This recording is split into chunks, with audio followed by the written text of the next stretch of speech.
Suara beradunya berbagai macam senjata. Suara bentakan garang ganas yang menggeledek di berbagai penjuru. Suara pekik jelit kematian serta suara mereka yang merintih dalam keadaan terluka parah dan menjelang meregang nyawa.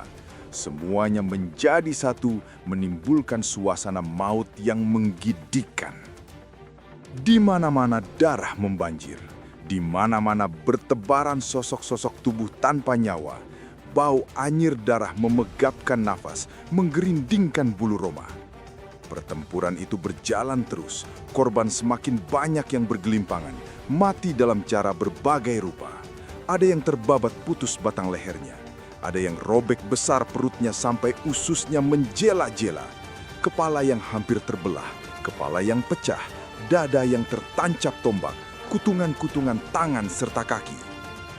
Di dalam istana keadaan lebih mengerikan lagi. Mereka yang masih setia dan berjuang mempertahankan tahta kerajaan yang tak mau menyerah kepada kaum pemberontak, meski jumlah mereka semakin sedikit, terpaksa menemui kematian, gugur dimakan senjata lawan. Istana yang pagi tadi masih diliputi suasana ketenangan dan keindahan, kini tak beda seperti suasana dalam neraka. Mayat dan darah kelihatan di mana-mana. Pekik jerit kematian tiada kunung henti. Perabotan istana yang serba mewah porak-poranda. Pihak yang bertahan semakin terdesak. Agaknya dalam waktu sebentar lagi, mereka akan tersapu rata dengan lantai yang dulu licin berkilat, tapi kini dibanjiri oleh darah. Wira Sidolepen dan Brajapaksi, menyerahlah! Teriak seorang laki-laki berbadan kekar dan berkumis melintang. Seperti kedua orang yang dibentaknya itu, dia pun mengenakan pakaian perwira kerajaan. Brajapaksi, kepala bala tentara Banten, menggerang dan balas membentak. Bangsat pemberontak! Meski nyawaku lepas dari tubuh, terhadapmu aku tak akan menyerah. Parit Wulung, laki-laki yang berkumis melintang itu tertawa bergelak. Sebelumnya, dia adalah perwira pembantu atau wakil kepala bala tentara Banten, tapi yang hari itu telah tersesat dan memberontak terhadap kerajaan. Mengingat hubungan kita sebagai ipar, aku masih mau tawarkan keselamatan buat roh busukmu. Tapi jika kau sendiri yang hendaki kematian, jangan menyesal. Parit Wulung menerjang ke muka, pedangnya menyambar mengirimkan satu serangan yang cepat dan dahsyat. Tapi dengan sebantat Brajapaksi menangkis dengan pedangnya pula. Terang! Bunga api berkilauan, tangan Parit Wulung tergetar hebat. Dia mundur selangkah, namun lawan menyusuli dengan dua rangkai serangan berantai yang membuat gembong pemberontak ini terdesak ke tiang besar di ujung kanan.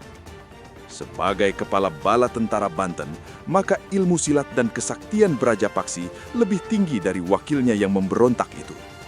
Bagaimanapun cepat dan sebatnya Parit Wulung putar pedang, tetap saja dia tak bisa keluar dari serangan-serangan lawan. Apalagi ketika dengan kalap Brajapaksi sertai serangan-serangan pedangnya dengan pukulan-pukulan tangan kosong. Namun itu tak berjalan lama. Seorang berbadan kate, berselempang kain putih yang kulit mukanya sangat hitam dan berkilat serta berambut aut-autan berkelebat ke muka. Tampangnya seperti singa. Parit Wulung, biar aku yang bereskan bangsat ini. Melihat siapa yang berkata itu, maka Parit Wulung dengan tidak menunggu lebih lama segera keluar dari kalangan pertempuran.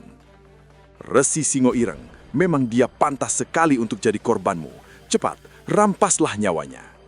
Manusia muka hitam berbadan kate yang bernama Resi Singoireng tertawa buruk. Tangan kanannya dihantamkan ke muka. Secarik sinar putih melesat ke arah kepala bala tentara Banten. Brajapaksi lompat 3 tombak ke atas. Bergundal pemberontak, makinya. Nyawamu di ujung pedangku.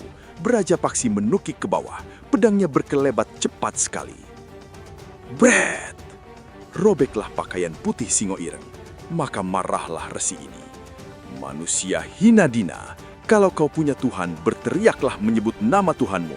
Ajalmu hanya sampai di sini. Tangan kiri Singoireng terangkat tinggi-tinggi ke atas dan kini berwarna hitam legam. Brajapaksi, awas, itu pukulan Wesi Etem. Terdengar teriakan seseorang yang tengah bertempur dengan segala kehebatannya dekat pintu besar yang menuju ke ruang tengah istana. Umurnya sudah agak lanjut, namun gerakannya benar-benar tangguh dan enteng gesit mengagumkan. Dia adalah Wira Sidolepen, patih kerajaan Banten. Terkejutlah Brajapaksi mendengar teriakan peringatan itu.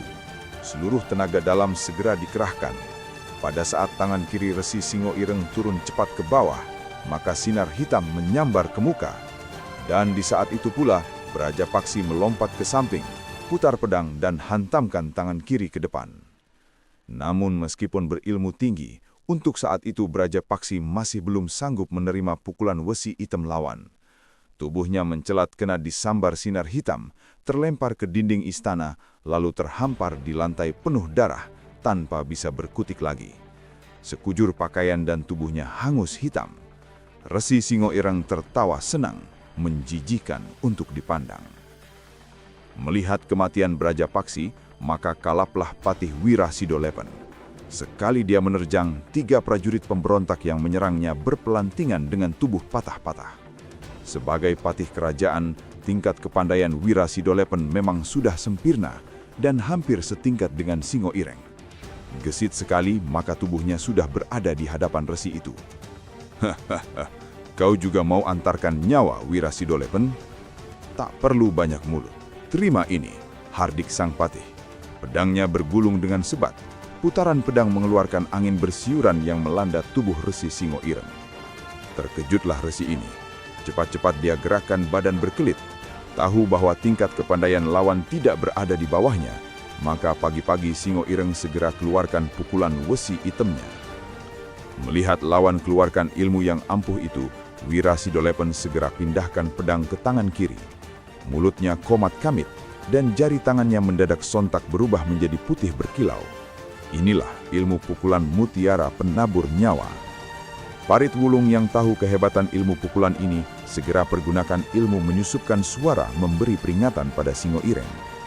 Awas, itu pukulan mutiara penabur nyawa Resi Singo Ireng. Mendengar ini, maka sang resi lipat gandakan tenaga dalamnya. 2 bentakan nyaring sama-sama terdengar menggeledek dari mulut Singo Ireng dan Wira Sidolepen. Sinar hitam dan sinar putih berkilabat saling papas. Tubuh patih itu terlempar keras ke tiang istana. Sampai di lantai tubuhnya berkelojotan seketika, lalu diam tak bergerak, tanda nyawanya sudah lepas meninggalkan tubuh. Sambil gosok-gosok tangan kirinya, Singo Ireng putar kepala ke pintu di sampingnya. Di situ melangkah ke arahnya seorang berselempang kain biru. Mukanya coreng-moreng berbelang 3, yaitu hitam, kuning, dan merah. Rambutnya tersisir licin-licin ke belakang. Inilah dia, Resi Macan Seta, kakak kandung Resi Singo Ireng. Kalau Singo Ireng memiliki tampang seperti singa, maka kakaknya sesuai dengan namanya, memiliki tampang persis seperti macan. Kau tak bakal kuat menerima pukulan mutiara penabur nyawa itu, Singo Ireng, sekalipun kau pergunakan ilmu wesi hitam. Sekurang-kurangnya kau akan terluka di dalam. Singo Ireng tertawa buruk. Dia tak berkata apa-apa karena maklum bahwa ucapan kakaknya itu adalah betul. Dan diam-diam dia bersyukur karena Macan Seta telah menolongnya dengan pukulan sinar surya tenggelam. 1. Pada abad ke-15, Kerajaan Demak diperintah oleh Baginda Sultan Trenggono. Di bawah Sultan Trenggono, maka Demak mencapai puncak kejayaannya. Di masa itu pula, adik perempuan Trenggono kawin dengan Fathahilah. Untuk meluaskan daerah perdagangan serta kekuasaan Demak, maka Trenggono merasa perlu untuk menduduki Banten. Maka pada tahun 1527, di bawah pimpinan Fathahilah, menyerbulah bala tentar Demak. Banten jatuh, pelabuhan Sunda Kelapa diduduki, dan sebagai wakil Demak memerintahlah Fathahilah di Banten. Sebenarnya kurang tepat kalau dikatakan bahwa Fathahilah bertindak sebagai wakil Trenggono atau wakil kerajaan Demak, karena luas lingkup kekuasaan serta pengaruh Fathahilah tak ubahnya seperti raja. Di samping itu, terlepas dari Demak, Fathahilah membentuk bala tentara tersendiri. Nama Fathahilah menjadi besar dan dihormati. Namun demikian, kesetiaannya terhadap kerajaan induk yaitu Demak tetap seperti sedia kala. Sultan Hasanuddin dalam menjalankan roda pemerintahan kerajaan Banten dibantu oleh penasihat utama seorang tua bijaksana bernama Mangkubumi Mitra, serta Patih Wira Sidolepen. Di samping itu, bantuan kepala bala tentara Banten yang bernama Brajapaksi patut pula disebutkan, karena segala sesuatu yang bersangkutan dengan keamanan dan keselamatan kerajaan terletak pada tanggung jawabnya sepenuhnya. Apalagi mengingat pada masa itu seringkali terjadi bentrokan-bentrokan dengan pihak Pajajaran. Brajapaksi tadinya adalah seorang prajurit biasa di kerajaan Demak, tapi karena keberanian, kejujuran, dan kepandaiannya, maka dia menjadi orang kesayangan Fathaillah. Ketika Fathaillah pindah ke Banten, Brajapaksi ikut serta. Kemudian dia diangkat jadi kepala bala tentara Banten. Pangkat itu terus dijabatnya sampai pada suatu hari, di mana dia terpaksa mengorbankan jiwanya sendiri untuk keselamatan kerajaan dan demi kesetiaan pengabdiannya pada atasan. Saat itu, belum lagi 1 bulan, Hasanuddin yang muda belia dinobatkan sebagai Sultan atau Raja Banten. Baik Patih Wira Sidolepen maupun penasehat tua Mangkubumi Mitra, serta kepala bala tentara Brajapaksi ataupun Sultan sendiri, mereka tak satu pun yang tahu kalau di batang tubuh kerajaan saat itu terdapat musuh dalam selimut yang berbahaya yang bergerak secara diam-diam. Dan siapa yang akan menyangka kalau musuh dalam selimut itu adalah Parit Wulung, perwira yang menjadi wakil langsung dari kepala bala tentara kerajaan. Hubungan Parit Wulung dengan Brajapaksi bukan saja sebagai bawahan dengan atasan, tetapi juga sebagai ipar, karena adik perempuan Brajapaksi kawin dengan Parit Wulung. Tapi Parit Wulung telah tersesat. Lupa dia bahwa jabatan yang dipangkunya itu adalah berkat diangkat atas kebijaksanaan Brajapaksi. Lupa dia bahwa kerajaan yang telah memberi pangkat, kedudukan, serta kehormatan dan kehidupan mewah. Nafsu hendak berkuasa sendiri, nafsu hendak duduk di tahta kerajaan sebagai raja, telah merangsang segenap hati dari jiwa raganya. Dalam mencapai usahanya merebut tahta Kesultanan Banten itu, sudah barang tentu dia tak bisa bergerak sendiri. Di samping itu dia tahu pula bahwa untuk mencari pengikut-pengikut dari kalangan pihak dalam, yaitu perwira-perwira dan menteri-menteri istana, tidak mungkin. Karena semua perwira dan menteri, apalagi Patih Wira Sidolepen, sangatlah setianya kepada kerajaan dan Sultan Hasanuddin. Karenanya, maka perwira pengkhianat itu pun mencari sekutu di luar Banten. Peluang yang sangat baik dilihatnya datang dari kerajaan tetangga, yaitu Pajajaran. Beberapa perwira Pajajaran secara diam-diam ditemuinya, dan perwira-perwira itu sesudah diberikan janji yang muluk-muluk, bersedia mengirimkan ratusan prajurit untuk membantu pemberontakan bila saatnya sudah tiba kelak. Ratusan prajurit masih belum dirasa mencukupi bagi Parit Wulung. Pengkhianat ini kemudian mendatangi seorang sakti, yaitu Resi Singo Ireng, yang berdiam di pantai selatan. Resi ini bukan saja mau membantu maksud busuk Parit Wulung, karena dijanjikan akan dilimpahkan harta kekayaan yang tiada terkira banyaknya, tapi juga mengikut sertakan kakak kandungnya, yang juga seorang resi, yaitu Resi Macan Seta. Macan Seta diam di Teluk Keletawar. Tokoh silat ini baru saja membentuk satu partai silat yang dinamainya Partai Api Selatan. Meski keduanya adalah resi, namun mereka telah terperangkap oleh kesenangan duniawi sehingga masuk ke dalam golongan hitam. Pada hari yang telah ditentukan, maka pecahlah pemberontakan menggulingkan kerajaan itu. Ratusan pasukan dari Pajajaran menyerbu. Pertempuran hebat terjadi di seantero kota raja, dan yang paling hebat adalah sekitar halaman istana. Sebentar saja kaum pemberontak sudah membobolkan pertahanan Banten. Istana dikepung, prajurit-prajurit pemberontak di bawah pimpinan Parit Wulung, Singo Ireng, dan Macan Seta menyerbu ke dalam istana. Menteri-menteri dan orang-orang cerdik pandai yang terkurung dan tak dapat diselamatkan, semuanya menemui ajal dipancung secara kejam. Kepala bala tentara Banten, Patih Wira Sidolepen, dan beberapa orang penting lainnya turut serta menjadi korban keganasan kaum pemberontak itu. Banten jatuh sebelum hari rembang petang. Prajurit-prajurit Banten yang masih hidup dan terpaksa menyerah, bersama-sama rakyat disuruh membersihkan semua mayat-mayat yang bergeletakan di setiap pelosok. Sedangkan di satu ruangan dalam istana Banten terjadi pertemuan penting. Pertemuan penting ini diketuai oleh Parit Wulung, Yang hadir ialah Resi Singo Ireng, Resi Macan Seta, dan saudara-saudara Karmadipa dan Juana Suta. Kedua orang terakhir ini adalah perwira-perwira Pajajaran, sekutu Parit Wulung. Resi Singo Ireng, Resi Macan Seta, dan saudara-saudara Karmadipa, Juana Suta. Kalian lihat sendiri, berkat kerjasama kita, maka apa yang kita rencanakan telah berhasil. Kini Banten adalah milik kita bersama. Namun ada beberapa hal yang mengecewakan dilaporkan oleh seorang perwira penghubung pihak kita. Sultan Hasanuddin lenyap tak diketahui kemana perginya. Kemungkinan besar bersama penasihat tua Mangkubumi Mitra, karena orang tua ini pun tak diketahui di mana dia berada saat ini. Sampai di situ maka Karmadipa buka suara.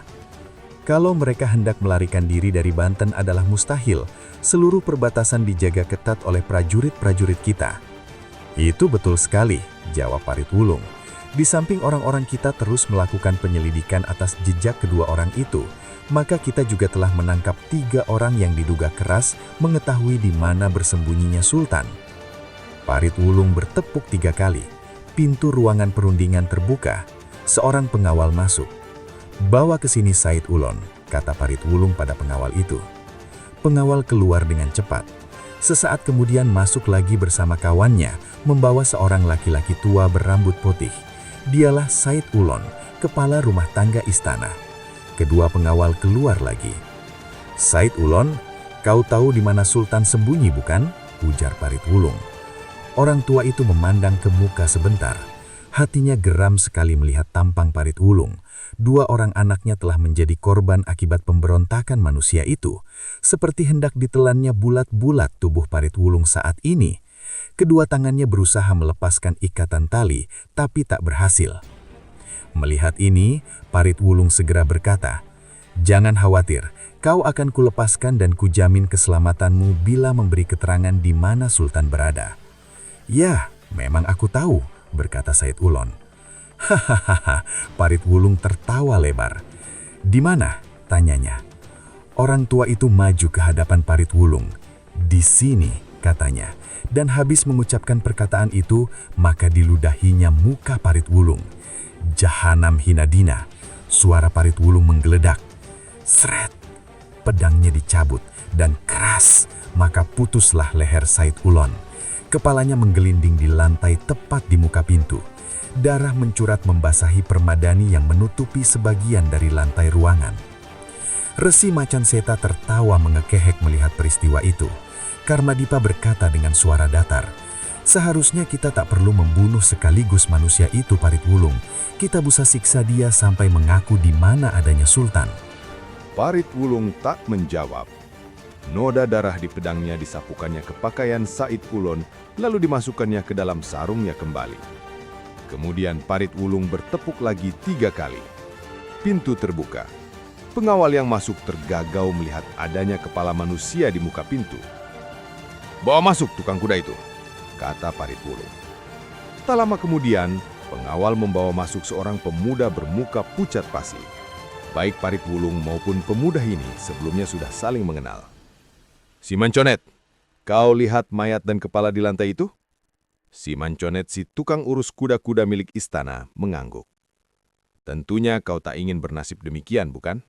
Nah, coba terangkan di mana Sultan bersembunyi."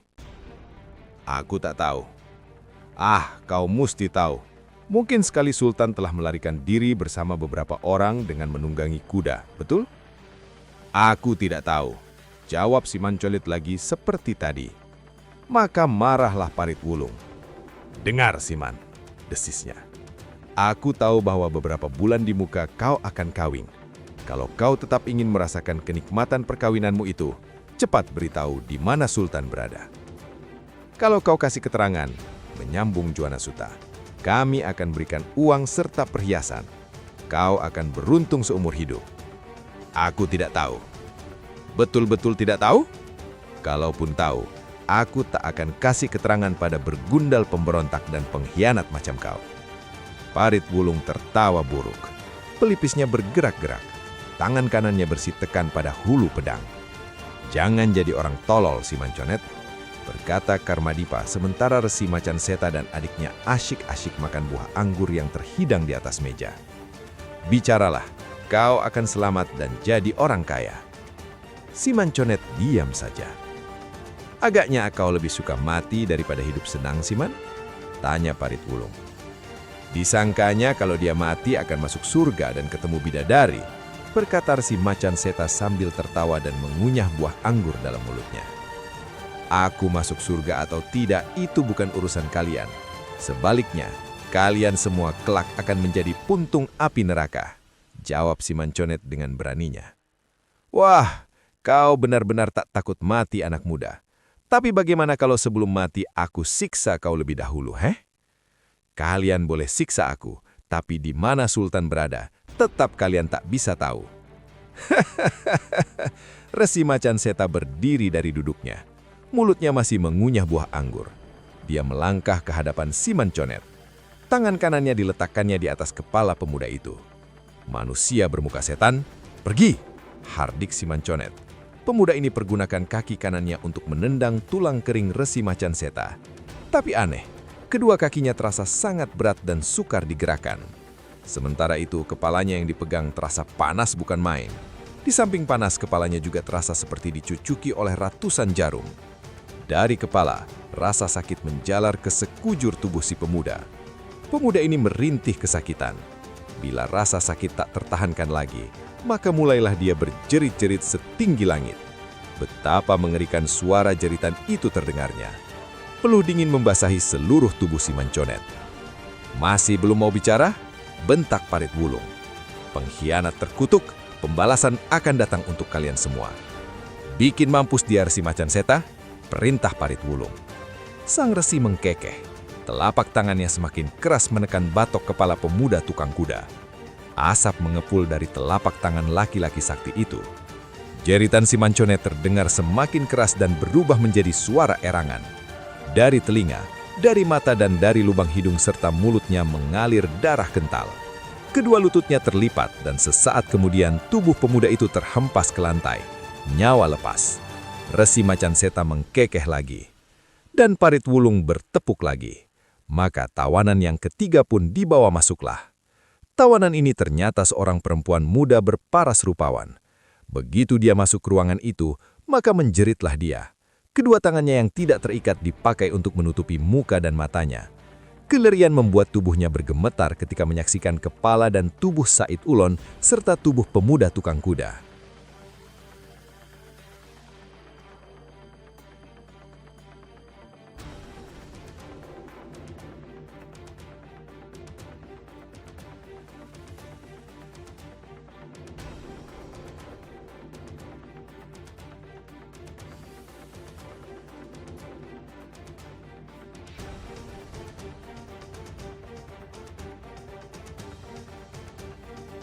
Resi Singo Ireng menunda anggur yang hendak disuapkannya ke dalam mulut. Matanya menjalari si perempuan muda, mulai dari ujung rambut sampai ke kaki. Yang satu ini tak boleh dibunuh, Parit Wulung. Dia cukup pantas untuk jadi peliharaanku, kata resi bertampang singa itu. Parit Wulung tak ambil perhatian ucapan itu. Dia berkata pada si perempuan muda, Suri Intan, kau tak usah khawatir atau takut. Tidak ada yang akan menyakiti kau. Aku tak percaya pada kalian. Keluarkan aku dari sini, teriak perempuan itu. Suri Intan adalah istri Braja Paksi, kepala bala tentara Banten yang telah gugur dalam mempertahankan kerajaan. Karena adik Braja Paksi kawin dengan si pemberontak Parit Wulung, maka dengan sendirinya antara Parit Wulung dengan Suri Intan terdapat hubungan keluarga yang dekat. Parit Wulung coba tersenyum mendengar ucapan perempuan itu. Suri, apakah kau tahu di mana Sultan Hasanuddin bersembunyi, juga penasehat tua Mangkubumi Mitra? Si perempuan tiada peduli dengan pertanyaan itu. Keluarkan aku dari sini, teriaknya. Dewi Kumanis, kata Singo Ireng mengetengahi, aku akan keluar dari sini aku yang akan bawa kau dan kita berdua akan senang-senang di tempatku di pantai utara. Tapi apa salahnya sebelum pergi kau suka kasih penuturan apa yang kau ketahui mengenai Sultan? Aku tidak tahu apa-apa mengenai Sultan. Yang aku tahu ialah bahwa kalian semua manusia-manusia pengkhianat terkutuk. Balasan Tuhan akan datang kelak atas diri kalian. Bicaramu hebat sekali manisku, kata Singo Ireng. Dia berdiri dari kursinya. Sambil melangkah mendekati Suri Intan, dia meneruskan. Aku suka pada perempuan-perempuan yang pandai bicara. Dia berdiri 2 langkah di hadapan Suri Intan. Bola matanya berkilat-kilat memandangi perempuan berparas rupawan itu, lalu dia berpaling pada Parit Wulung. Aku yakin betul, katanya pada Parit Wulung, perempuan ini pasti tidak dusta dengan keterangannya. Dia tak tahu apa-apa tentang Sultan. Parit Wulung, biar aku minta diri saja siang-siang untuk membawa dia ke kamar sebelah. Singo Ireng, jangan ribut, soal lampiaskan nafsu saja. Kita harus cari dulu Sultan Hasanuddin sampai dapat. Yang bicara ini adalah Macan Seta, kakak Singo Ireng. Ladalah, menyahuti Singo Ireng. Itu urusan kalian, aku sudah letih, tubuhku pegal-pegal. Perempuan ini pasti lihai sekali memijit. Bukankah begitu, Dewiku? Dan Singo Ireng mencubit dagu Suri Intan.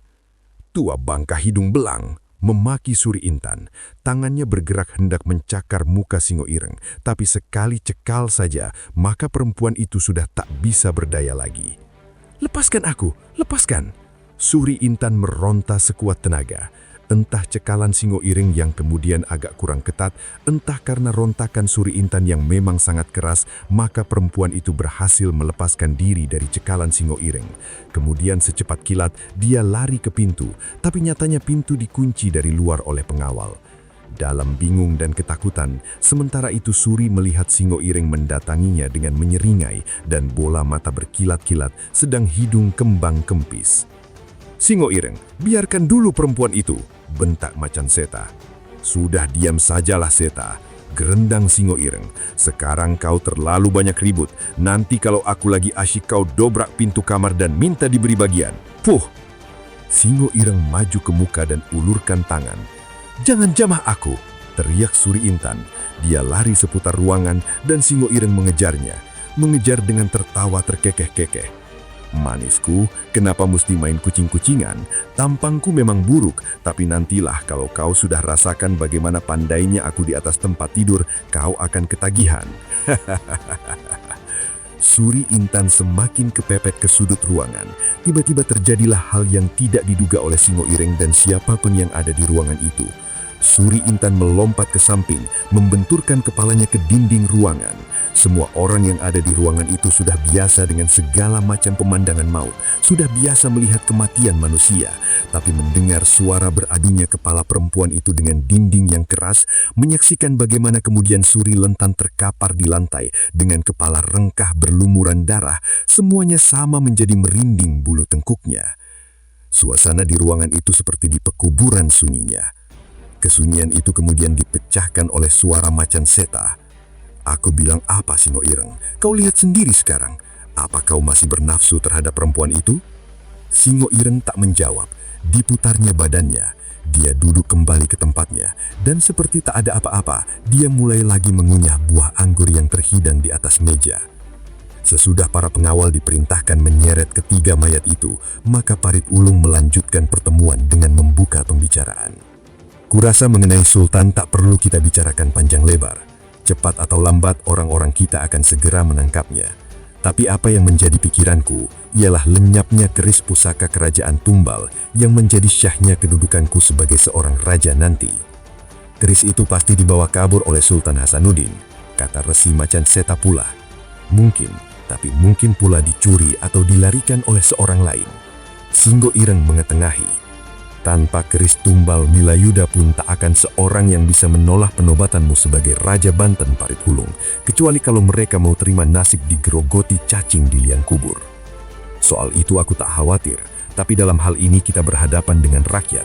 Rakyat hanya akan mengakui aku sebagai raja bila keris Tumbal Wilayuda ada di tanganku. Kenapa ambil pusing dengan rakyat? Tukas Singo Ireng. Mereka mau terima atau tidak, Mereka mau mampus sekalipun, kita tak perlu ambil peduli. Rakyat tidak lebih dari domba-domba yang bisa kita halau sesuka hati. Tapi, di samping itu, keris tumbal Wilayuda adalah satu senjata sakti dan keramat, ujar Parit Wulung. Sakti aku percaya, tapi kalau dikatakan keramat, itu adalah tahyul, menyahut Singo Ireng. Parit Wulung tak berkata apa-apa, namun dalam hati dia merasa tidak senang. Maka berkatalah dia, aku minta pada kalian, terutama Resi Macan Seta dan Singo Ireng, untuk mencari Sultan dan menemukan keris tumbal Wilayuda itu sampai dapat. Singo Ireng mengunyah anggurnya lambat-lambat, lalu berkata, ini tak termasuk dalam hitungan kita, Parit Wulung. Tempo hari kau hanya minta aku dan kakakku membantu pemberontakan sampai terlaksana. Kini Banten sudah jatuh dan berada di tanganmu. Perjanjian kita beres, dan kami sudah saatnya menerima balas jasa. Mengenai soal balas jasa, Resi berdua tak usah cemas. Kalian berdua boleh membawa segala harta kekayaan apa saja dari Banten ini sebanyak yang kalian bisa bawa. Tapi bila kalian bersedia pula membantu mencari dan menangkap Sultan, serta menemukan keris pusaka tumbal kerajaan itu, maka bagian kalian tentu akan lipat ganda. Singo Ireng manggut-manggut.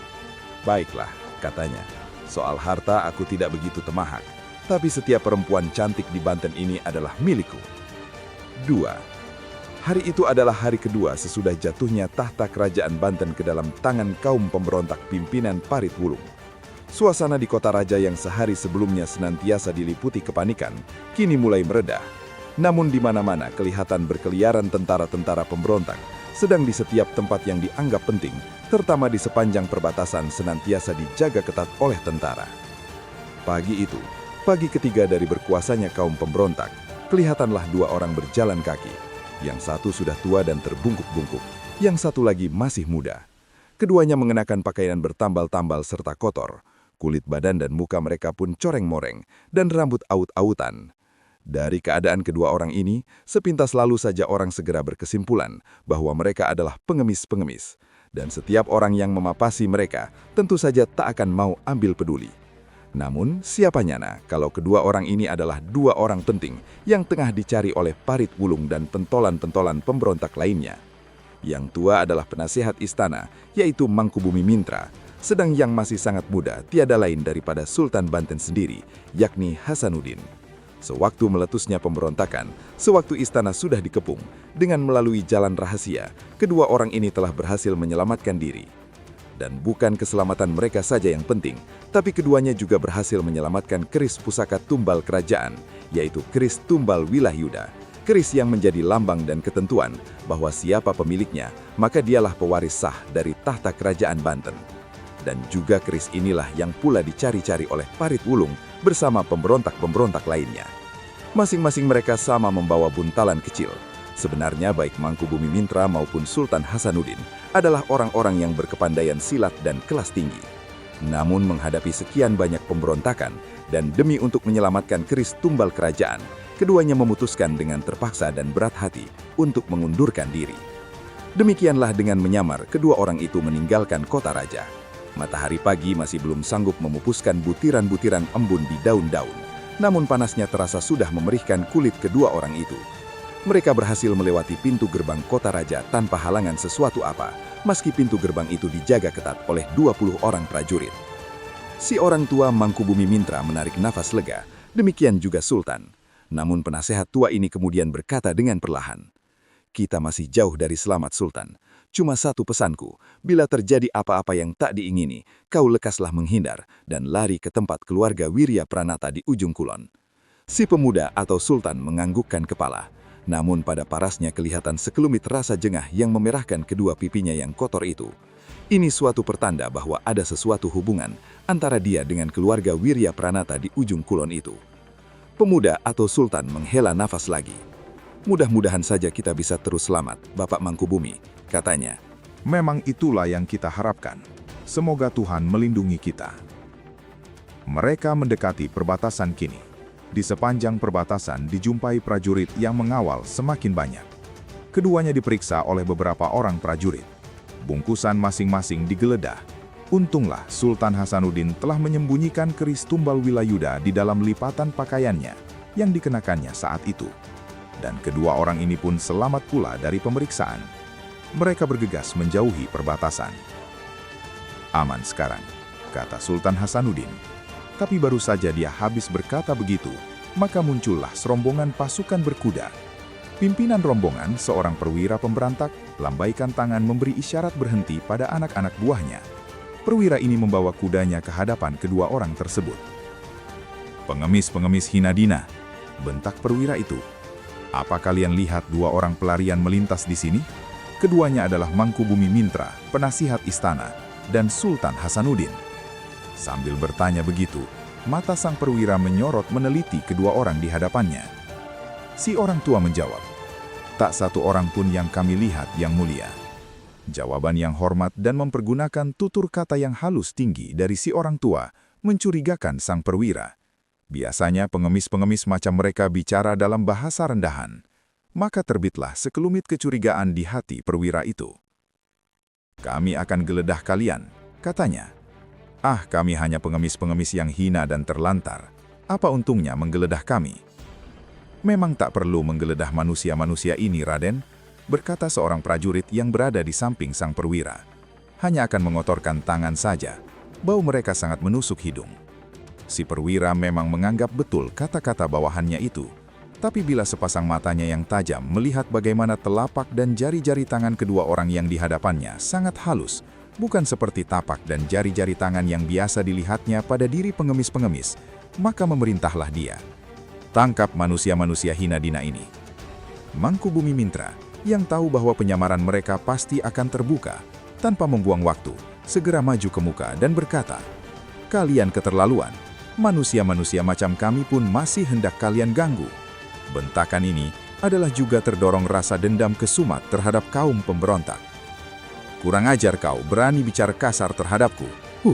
Dengus perwira itu, dan segera hunus pedangnya, sementara setengah lusin bawahannya segera mengurung mereka. Mangkubumi Mintra tidak tinggal diam. Dari balik pakaian pengemisnya dikeluarkannya sebilah pedang. Bagus. Sekarang lebih jelas siapa kau adanya, kunyuk tua Hinadina." Perwira itu letakkan pedangnya kepada Mangkubumi Mintra. Si orang tua membentak nyaring dan mundur beberapa langkah, sementara 6 prajurit lainnya begitu cabut pedang masing-masing, segera pula menyerbu. Mangkubumi Mintra putar pedangnya dengan deras. Sinar pedang bergulung-gulung. Trang! Trang! Terdengar suara beradunya pedang susul-menyusul. Waktu pedangnya beradu dengan pedang prajurit-prajurit, Mangkubumi Mintra tak terasa suatu apa. Tapi ketika membentur senjata sang perwira, maka terkejutlah orang tua itu. Tangannya tergetar keras dan panas. Mangkubumi Mintra mengeluh. Nyatanya, sang perwira mempunyai kepandaian tingkat atas. Maka berserulah Mangkubumi Mintra pada Sultan Hasanuddin. "Sultan, larilah, selamatkan diri. Biar aku yang hadapi bergundal-bergundal pemberontak ini." "Tidak," jawab Sultan Hasanuddin. "Mati hidup kita berdua, Bapak." "Jangan bodoh, Sultan. Lari kataku." Si orang tua putar pedangnya lebih sebat. Seorang lawan yang mengurung menjerit keras dan melompat nanar dengan dada robek dimakan ujung pedang. "Keparat," maki perwira pemberontak. Dia melompat dari kudanya. Sambil melompat, laksana seekor alap-alap dia mengirimkan serangan ganas. Pedangnya menderu memepas ke arah batang leher Mangkubumi Mintra. Di saat itu, si orang tua sedang menangkis serangan seorang prajurit. Tangkisan ini terpaksa dibatalkannya dengan melompat, dan sebagai gantinya pedangnya diputar untuk menangkis pedang sang perwira. Tapi sang perwira rupanya memiliki ilmu pedang dari cabang pantai selatan yang terkenal tangguh, karena tak terduga dan sangat cepat sekali. Serangan yang tadi merupakan satu tebasan, dengan tiba-tiba sekali berubah menjadi satu tusukan tajam dan cepat. Si perwira tertawa menggekeh. Itulah jurus mematikan dari ilmu pedang yang dianutnya, yang dinamakan jurus menebas gunung menusuk bukit. Tentu saja tangkisan Mangkubumi Mintra tidak mempunyai arti apa-apa. Orang tua ini cepat rubah posisi senjatanya, namun sia-sia karena ujung pedang lawan lebih dahulu menghunjam di dadanya. Maka terdengarlah keluhan mengerikan dari tenggorokan orang tua malang itu. Di saat itu, Sultan Hasanuddin sudah berhasil keluar dari kurungan prajurit-prajurit pemberontak, dan meskipun hatinya berat, namun dia terpaksa melarikan diri, bukan saja untuk menyelamatkan diri sendiri, tapi juga menyelamatkan keris pusaka Tumbal Wilayuda demi untuk menegakkan kembali kelak kerajaan Banten. Namun, sewaktu telinga mendengar keluhan Mangkubumi Mintra, Sultan hentikan lari dan putar badan. Maka naik pitamlah dia ketika menyaksikan bagaimana orang tua itu tersungkur di tanah bermandikan darah. "Pemberontak-pemberontak Durjana, aku mengadu jiwa dengan kalian!" seru Sultan Hasanuddin. Dia menyerbu ke muka, namun belum lagi dia melancarkan serangan, maka terdengarlah suara mengaung seperti suara tawon. 6 benda putih aneh dan berbentuk bintang yang berkilauan melesat deras ke arah pemberontak-pemberontak. 5 prajurit pemberontak coba hindarkan diri atau menangkis benda itu, namun tiada ampun. Kelimanya menjerit keras, rebah ke tanah, kelojotan seketika, lalu kaku tegang tiada nyawa. Perwira pemberontak dalam terkejutnya dan dengan kepandaiannya yang lebih tinggi, pergunakan pedang untuk memapaki benda maut yang menyerangnya. Namun senjatanya sendiri putung 2 dihantam benda tersebut. Baik sang perwira maupun Sultan Hasanuddin serentak putar kepala ke arah atas pohon dari arah mana datangnya senjata-senjata rahasia tadi. "Iblis keparat di atas pohon, turunlah! Jangan sembunyikan diri!" bentak sang perwira. Sebagai jawaban, terdengar suara tertawa bergelak, kemudian sesosok tubuh dengan entengnya melayang turun dari atas pohon besar itu. Nyatanya, dia adalah seorang pemuda bertampang keren dan berambut gondrong. Umurnya mungkin tiada banyak beda dengan Sultan sendiri. Saat itu bajunya tiada terkancing, dan angin yang bertiup agak kencang menyibak-nyibakkan baju putihnya sehingga jelaslah kelihatan angka 212 tertera di dada kanannya, pendekar 212. Melihat si pemuda ini menghadapinya dengan tertawa mengejek demikian rupa, maka membentaklah perwira tadi. "Rupanya kau masih belum tahu dengan siapa berhadapan, masih belum tahu apa akibat campur tanganmu dalam Ucapan sang perwira cuma sampai di situ. Hampir tak kelihatan, pendekar 212 telah gerakkan tangan dan lemparkan bintang 212 ke arah perwira pemberontak yang sedang bicara itu. Maka, terdengarlah suara tercekik dari rangkungan si perwira ketika senjata rahasia 212 dengan tepatnya masuk ke dalam mulut. Senjata rahasia itu lenyap dan darah segera muncrat keluar dari mulut sang perwira. Nasibnya kemudian tiada beda dengan nasib bawahannya yang terdahulu. Sultan Hasanuddin segera dekati pendekar 212. "Saudara, kau telah tolong aku." Pendekar 212 memberi isyarat. Dia melangkah cepat dan membungkuk di hadapan Mangkubumi Mintra. Ternyata orang tua itu masih bernafas satu-satu, mulutnya bergerak-gerak. "Sultan, mungkin dia mau bicara padamu," memberitahu pendekar 212 atau Wiro Sableng. Mendengar itu, Sultan Hasanuddin segera pula berlutut di samping tubuh si orang tua Mangkubumi Mintra. Dengan sisa-sisa tenaga yang ada, buka kedua matanya yang berbinar-binar. Bila pandangannya menyentuh para Sultan Hasanuddin, maka tersenyumlah dia. "Sultan, kau tak apa-apa?" "Tidak, Bapak." Sultan membelai rambut orang tua itu dan menyeka keringatnya di kening. Keringat dan kening itu sangat dingin seperti es. "Syukurlah," desis Mangkubumi Mintra. "Aku yakin di bawahmu kerajaan Banten yang syah akan bisa ditegakkan kembali." Sultan Hasanuddin mengangguk. Dia hendak mengatakan sesuatu, tapi tak jadi karena dilihatnya orang tua itu memalingkan kepalanya kepada pemuda yang telah menolongnya. Pendekar muda, aku gembira kau datang. Lebih gembira lagi karena kau telah berhasil menyelamatkan Sultan. Tuhan kelak akan membalas jasamu yang besar ini. Orang tua itu terhenti bicaranya sejenak. Agaknya dia tengah mengumpulkan tenaga baru dari sisa-sisa tenaganya yang terakhir. Lalu mulutnya terbuka kembali. Yang pasti adalah bila tahta Banten telah kembali pada pemiliknya yang syah, maka kerajaan dan rakyat Banten tak akan melupakan pertolongan atau jasamu ini. Pendekar 212 coba tersenyum. Dia tahu bahwa keadaan orang tua itu tak mungkin lagi untuk ditolong.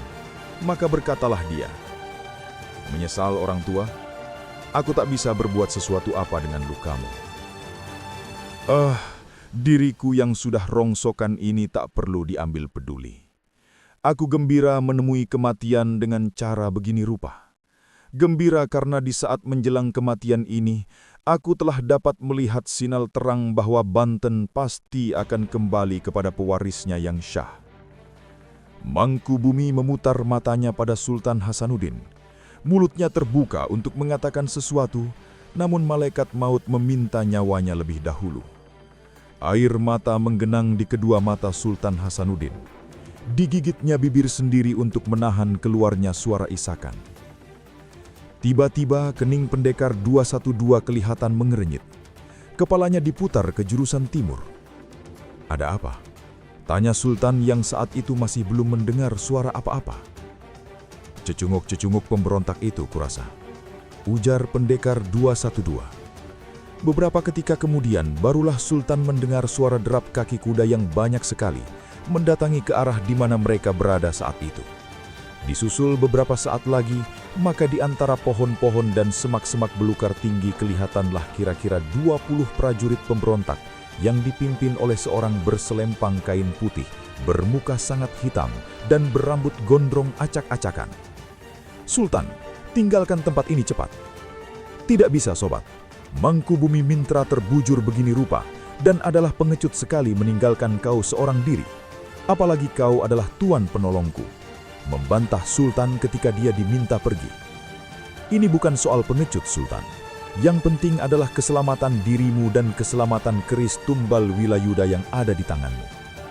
Tentu saja Sultan Hasanuddin menjadi kaget mendengar ucapan pendekar 212. Sewaktu pertama kali pemuda itu memanggilnya dengan sebutan Sultan, dia telah terkejut, dan kini bahkan dia mengetahui pula bahwa keris tumbal Wilayuda berada di tangannya. Sementara itu rombongan penunggang-penunggang kuda semakin dekat.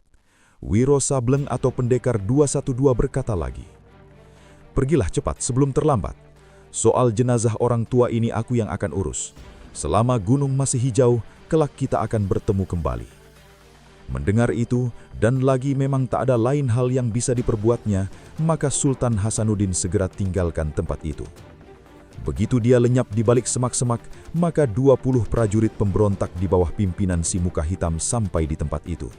Dia memberi isyarat, prajurit-prajurit menyebar, dan pendekar kapak maut naga geni 212 kini terkurung di tengah lingkaran 20 prajurit bersenjata lengkap di bawah pimpinan seorang tokoh silat yang kosen. 3. Dikurung begitu rupa, pendekar 212 tetap tenang-tenang saja, seperti saat itu cuma dua sendirian saja berada di situ. Si muka hitam yang tak lain Resi Singo Ireng, kaki tangan parit wulung adanya, menyapu tebaran-tebaran mayat di hadapannya dengan pandangan sedingin salju. Yang agak mengherankan Resi muka hitam ini ialah mengapa di antara mayat-mayat pasukan parit wulung juga terdapat mayat Mangkubumi Mintra. Tak mungkin si pemuda rambut gondrong itu yang telah menebar mayat, kecuali jika dia mempunyai dendam kesumat terhadap kedua belah pihak, yaitu pihak pasukan dan Mangkubumi Mintra. Di samping itu, dengan adanya mayat si orang tua tergeletak di situ, pastilah sebelumnya Sultan Hasanuddin juga berada di situ. Singo Ireng memang berpikiran tajam. Melihat kepada pakaian Mangkubumi Mintra, taulah dia bahwa penasihat istana itu berusaha melarikan diri dari Banten dengan menyamar sebagai pengemis. "Mana Sultan?" bertanya Singo Ireng dengan suara lantang kasar. Pendekar 212 tidak menjawab, malahan kini jari-jari tangan kirinya mencungkil-cungkil tepi lubang hidungnya, kemudian dia berbangkis 2 kali berturut-turut. "Keparat!" bentak Singo Ireng dengan suara menggeledek. Kau memaki pada siapakah?" bertanya pendekar 212 sambil putar kepala, seperti baru saat itu disadarinya bahwa dia tidak berada sendirian di tempat itu. "Prajurit-prajuritku, tangkap bocah edan ini," perintah Singo Ireng dengan geramnya. Maka 20 prajurit pemberontak lompat turun dari kuda masing-masing, hunus senjata dan bergerak cepat mendekati pendekar 212. Bergundal pemberontak, "Kalau kau ingin tangkap aku, mengapa tidak turun tangan sendiri?" Di saat itu, 20 prajurit sudah menyerbu untuk menangkap pendekar 212. Kalian kunyuk-kunyuk pemberontak hanya datang minta digebuk, ujar pendekar 212 dengan tersenyum. Tapi bila senyumnya itu putus, maka mengumbandanglah bentakan dahsyat. 5 prajurit yang paling dekat dan hendak turun tangan menangkapnya terpelanting dan bergetimpangan di tanah tiada nyawa lagi. Tersiraplah darah Resi Singo Ireng. Tiada disangkanya pemuda gondrong bertampang bodoh itu mempunyai kehebatan demikian rupa. Maka berserulah dia, "Toh perlu budak hina dina ini ditangkap hidup-hidup, cincang di tempat." Maka 15 senjata tajam berkiblat ke arah pendekar 212. Ya! Tubuh Wiro Sableng mencelat 3 tombak ke atas. Seluruh serangan senjata lawan lewat di bawah kakinya.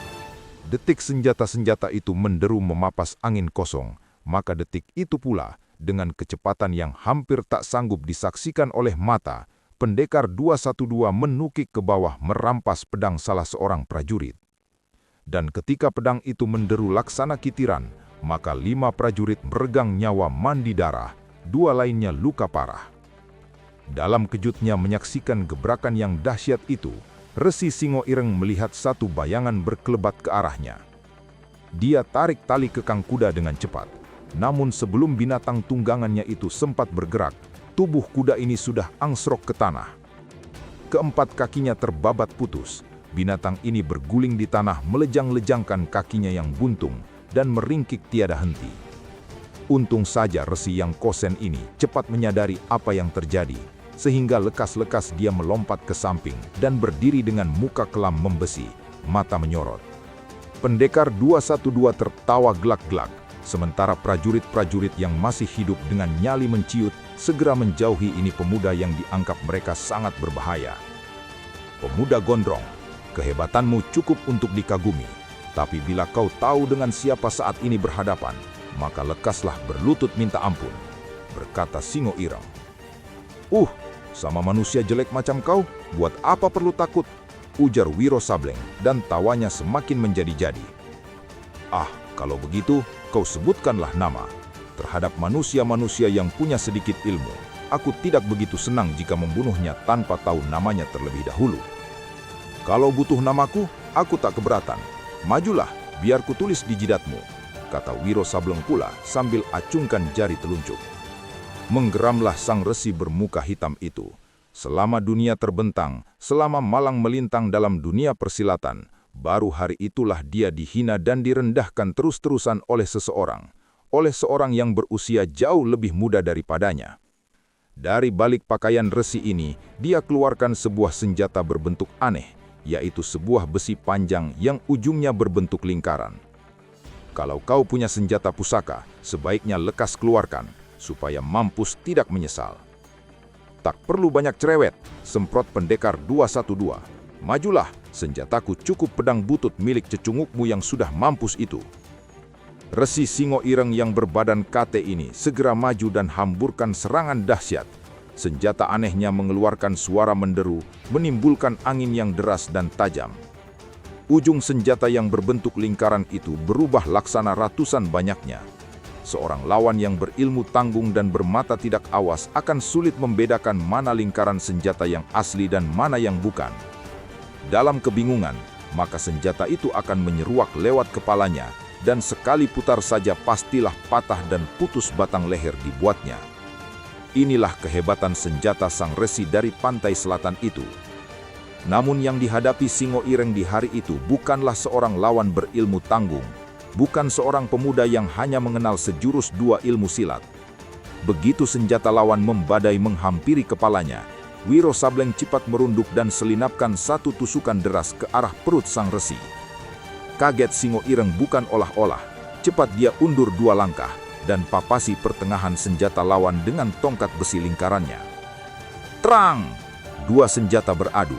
Karena senjata di tangan Singo Ireng adalah senjata mustika, sedang pedang di tangan Wiro Sableng hanya pedang biasa, maka patahlah pedang itu.